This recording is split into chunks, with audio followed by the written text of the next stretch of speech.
And then, now let me ask you this. Now, in regards to now you would assume the loan, but his name stays attached to the loan. Is that correct or no?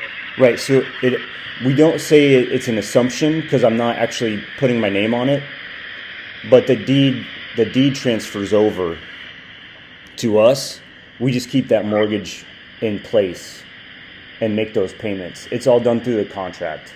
Okay. It's all explained that this is how it's going to work through a contract versus an assumption. Okay, now let me ask you this though: what happens if he's only wanting his name to continue to stay on the loan for maybe 2 years or something like that? Some kind of balloon. That I can't put that on the contract just because of the environment that we're in right now. But my business plan is to refinance 2 to 3 years. That's typically what I do. I say that, but it's just words right now because if it was back in July, I'd be confident. But today I'm not.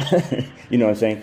But I can't on a contract. I cannot put that. Okay, gotcha. Okay, yeah, no, that way, because obviously I have to explain to him, his name's still going to be on it. So if he is planning on wanting to purchase a new home, things like that. I mean, and okay, let me ask you this though. So if you were to purchase it, his name's still on the loan. If he wants to purchase another home or a new property, right? Yeah. They're going to ask us about that previous loan, right? Now, in some cases, as long as there's a tenant in it, showing some sort of statements, would you be willing to provide that if you have a tenant in it, you assume his loan in order for him to be able to purchase a new property or no? Absolutely. I'm going to have the loan serviced through Westar. It's just a service that I pay like $20 a month, and it is to provide that history. So Westar is gonna show, hey, I'm taking money from Myron's account and putting it into the mortgage, and providing that history right there. And that's local Westar Bank in El Paso? No, it's Westar Loan Servicing. They're national. So basically, it'll show statements to him as a seller, because obviously that's another thing is, he doesn't want to face foreclosure because I know that can happen. So through Westar Loan Servicing, he'll also be notified that you're making those payments. Yeah, it's just an email. They'll say who wants an email that showed the mortgage has been paid. This email. It's no problem to communicate that. And then it's like, hey, we're gonna go get another mortgage. I need the full printout from beginning of time. Okay, no problem.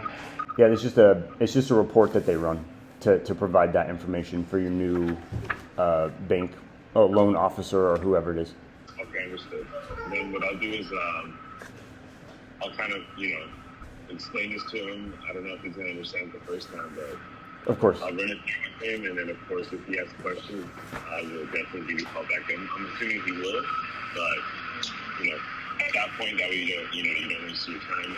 I'll let you know at that point, he is interested in order, to get the loans before and ready, okay? Yeah. Did you sell this house to him? No, actually I did not. He Okay. bought it during COVID. Yeah, I mean, he has a sweet interest rate, but I did not. But here's the one thing, though, I will tell you is actually I come across a lot of homes like this. Some of them are upside down due to the fact that, obviously they bought high. Interest rates are awesome, but, now the only thing is the market's really, softened, so they can't pay anything. Yeah. But how far upside down?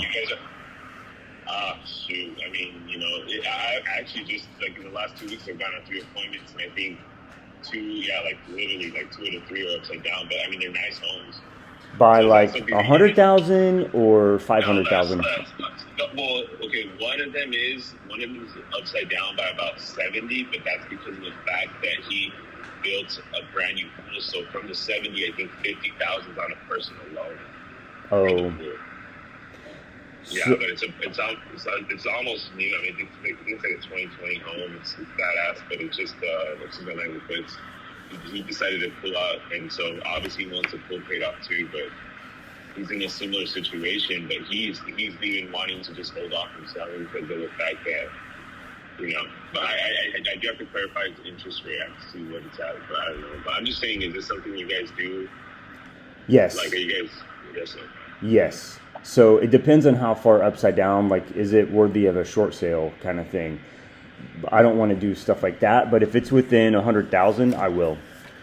Because I'm really, it's really not about that. It's more about, can I make cash flow? So if he has a personal loan at 20% interest, I just have to, maybe I could just pay that along with so it'd just be a lien that I would take over, right? It's just a lien on the house, right? Like credit revolving line of, yeah. So we just have to look at it and have our title company, you know, help me look at all that stuff to run title. And not everything is a fit for this type, because a lot of sellers, a lot of clients are just, you know, hey, I don't want to have my name still on the mortgage. That's just the end of it.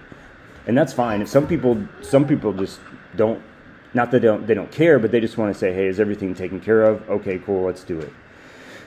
So, yeah, if you have deals that are underwater a little bit, I'll underwrite them all today, and I'll make offers today. Okay.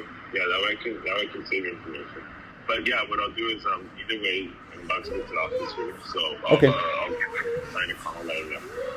Okay, that sounds great. Yeah, call me later. We'll just chat a little bit later. Okay. Okay. Your name one more time? Myron. I'm gonna text you my my contact. Okay.